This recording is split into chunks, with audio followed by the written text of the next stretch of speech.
이건 볼 때마다 좋아요. 볼 때마다 저는 개인적으로 좋아서 혼자서 한 번씩 생각을 해봐요. 여러분 그 반조의 지혜 있었잖아요. 저번 해탈지견할 때 반조의 지혜.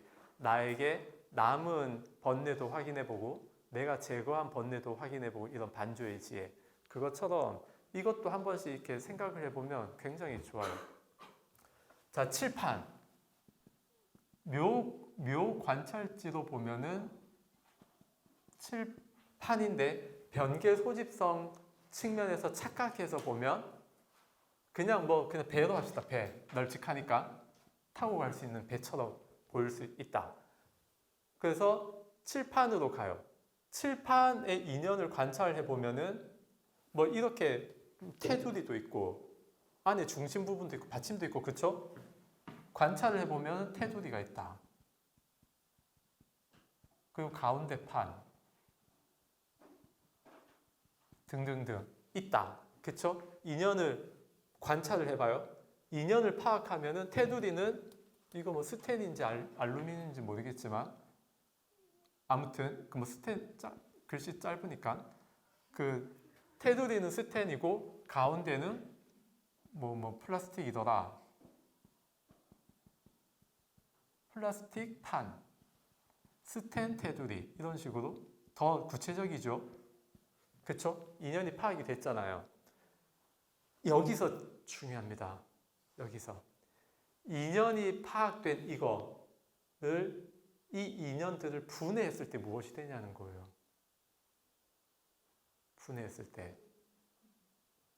분해했을 때 어떤 거를 알 수 있을까요? 뭐 아무것도 없다 말할 수 있잖아요. 아니 무슨 원소, 스텐 원소 있잖아요. 그런 원소 기호 이렇게 막 있잖아요. 그런 게 아니라 인연을 분해해 보면은 무엇으로 간다? 원성실성은 아닙니다. 인연 여실직견 측면에서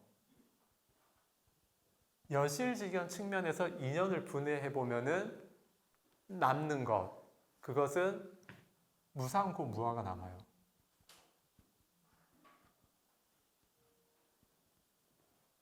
그래서 보이는 대로 본다라고 할 때 물병을 볼 때 물병을 보는 것은 묘 관찰지겠지요. 평등성지는 저런 모양, 담을 수 있는 모양까지도 볼 수 있는 거예요. 그 다음 대원경지까지 본다고 하면은 여기서 무상한 걸 또 볼 수 있겠지요. 이것은 또 다르게 비유를 하면 우리가 이 건물을 볼 때는 교육장으로 보잖아요. 그쵸? 디자이너가 볼 때에는 디자인을 주로 보겠죠. 건물 배치. 건축가가 볼 때는 설계까지 볼 거 아닙니까? 그쵸? 훨씬 깊은 걸 보잖아요. 그래서 자기 업식 따라 보는 것도 있고 똑같이 보더라도 똑같이 건물 바깥을 보더라도 건물에 대해서 전문가는 곧 우리로 치면 수행이 많이 된 사람이잖아요. 공부 많이 한 사람.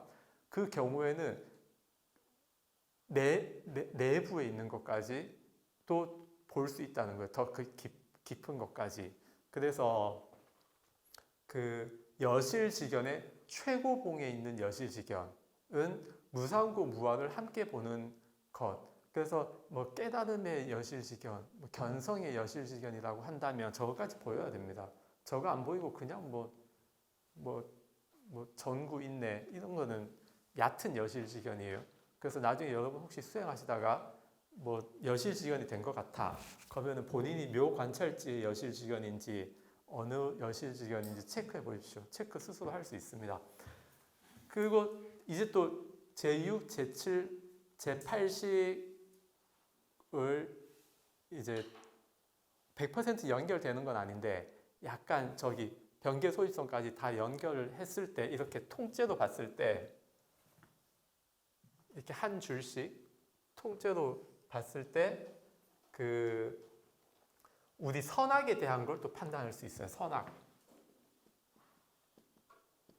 선악에 대한 기준이 있거든요. 그렇죠? 여러분 다 선악에 대한 기준이 있을 수 있잖아요.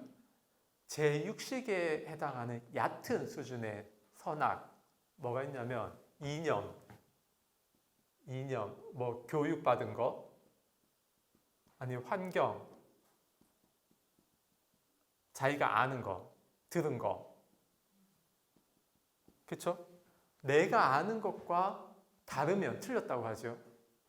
내 문화권과 다른 문화권이면 틀렸다 그러죠. 선악 시비. 선악 시비. 뭐 옳고 그르다, 뭐 맞다 틀렸다, 착하다 나쁘다 하는 게 중국 쓰레기 버리는 거 괜찮다 하잖아요. 그렇죠? 청소부 먹고 살아야 되니까. 문화권이 그러면 맞는 거예요. 문화권이 그러면. 그렇죠? 그래서 그 얕은 수준에서 뭐 선악 시비하는 그 기준은 저렇게 내가 교육받은 거 이런 것들, 내가 어릴 때부터 해오던 것들, 이런 것들이 얕은 단계의 기준점이 됩니다. 그 다음 그것보다 더 깊은 단계의 기준점 뭐냐면요, 이해관계.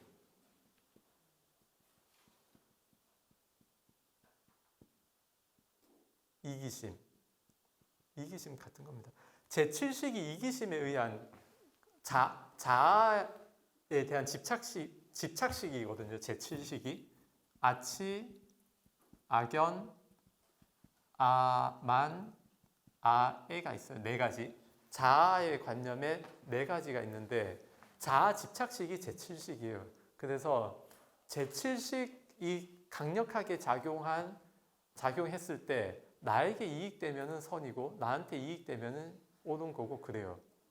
그래서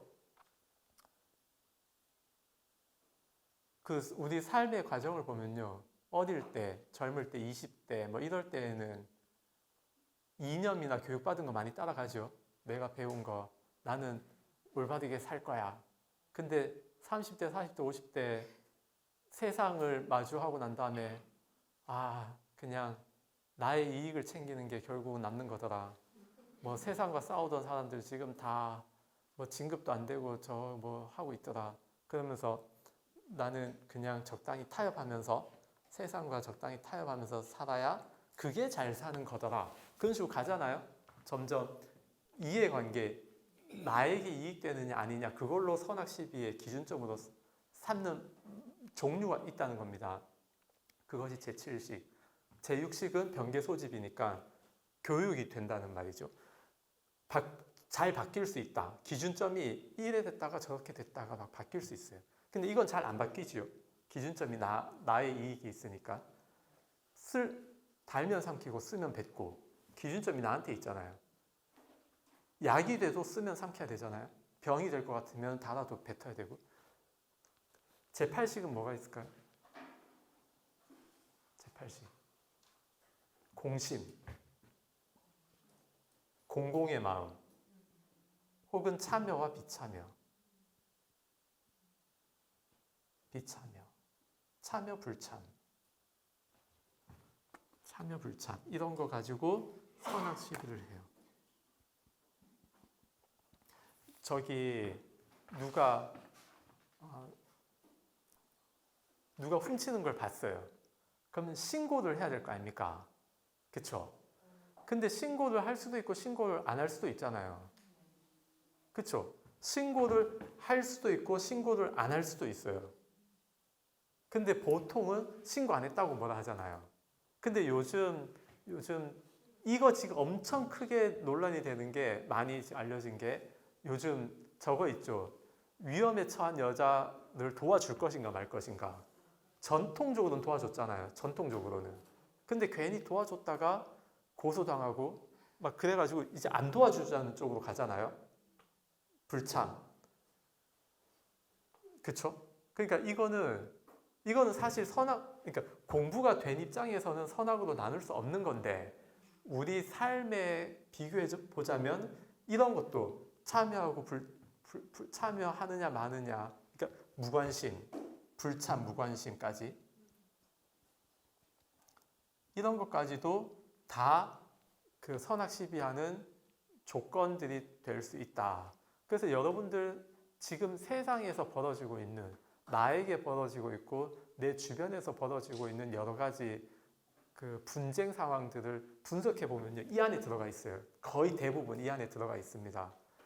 그럼 분쟁을 해결할 때 이걸 파악을 하고 해결을 해야 되는 거예요. 저 사람이 알고 있는 것이 달라서 지금 뭐고 그 나에게 잘못됐다라고 말하는 건지, 아니면 본인에게 불이익이 가니까 말을 하는 건지, 아니면 본인은 뭐 참여하고 싶어서 혹은 참여하기 싫어서 말하는 것인가, 이거를 파악을 하고 거기에 맞게 대응을 해야 분쟁이 해결이 되는 거예요. 근데 사람들이 포장을 하잖아요. 특히 정치권 포장 많이 하잖아요. 누가 포장 잘 하느냐. 그 뭐고 예를 들면 자기가 그 땅을 사놓은 곳으로 고속도로가 와야 돼요. 근데 포장은 어떻게 합니까? 그쪽으로 가야 뭐 공사비가 어떻게 된다, 뭐 그런 식으로 포장하잖아요. 포장. 그럼 일반 대중은 대부분 여기에 있거든요. 일반인들은. 그러니까 위에서 작정하고 교육하러 가르치려고 들면은 글로 따라가요. 그래서 우리가 정신을 바짝 차리고 살면 여기에 덜 딸려가겠죠. 덜 따라가겠죠. 그래서 또 자기 자신도 봐야 됩니다. 내가 어떤 분쟁, 선악 시비하는 마음이 일어났을 때 그 마음의 근원이 어디에 있는지를 봐야 돼요. 어디에 있는지를 봐서 그 마음을 풀어야 되는 것이지, 다른 식으로 풀려고 하면은 문제가 계속 생긴다. 그 이해관계, 자아, 이기심, 이거를 이제 벗어나면은 공심으로 가는 거잖아요. 그쵸?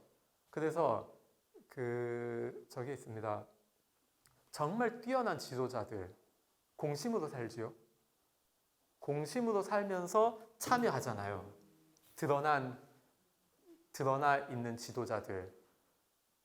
그러니까 이해관계에 얽혀 있는 게 아니라 공심으로 살 때 가장 큰 지도자가 될 수 있고 힘이 제일 셉니다. 이것보다는 이게 힘이 세고요. 그 60, 교육받은 것보다는 이해관계가 힘이 더 세요. 그것보다 힘이 센 게 요거. 그래서 영화 같은 데 보면 나오잖아요. 상대편 회유할 때 처음에는 가르치려고 들지요. 이게 좋은 거야. 그걸로 안 통하면 어떻게 합니까? 돈 줄게. 하잖아요. 그걸로 또 안 되면 어떻게 합니까? 생명을 협박하죠. 너 잘못하면은 이 세상에 불참하게 되는, 이 생에서 탈락되는 수가 있어 하면서 협박하잖아요. 생명을 위협한단 말이에요. 그런 식으로 이렇게 우리가 주변에 분석해보면 보인단 말이에요. 영화든 우리 주변에. 그래서 강도가 다릅니다. 강도가. 그래서 자기 자신에게 일어난 분쟁 상황이나 아니면 주변에서 일어난 분쟁 상황도 저런 걸 보면은 100% 풀 수는 없죠. 근데 풀기가 좀 더 좋습니다. 그래서 저런 거를 잘 분석을 해 보시기 바랍니다. 저거 계속 생각할수록 좋아요. 저는 이따금씩 한 번씩 저거를 생각을 해요.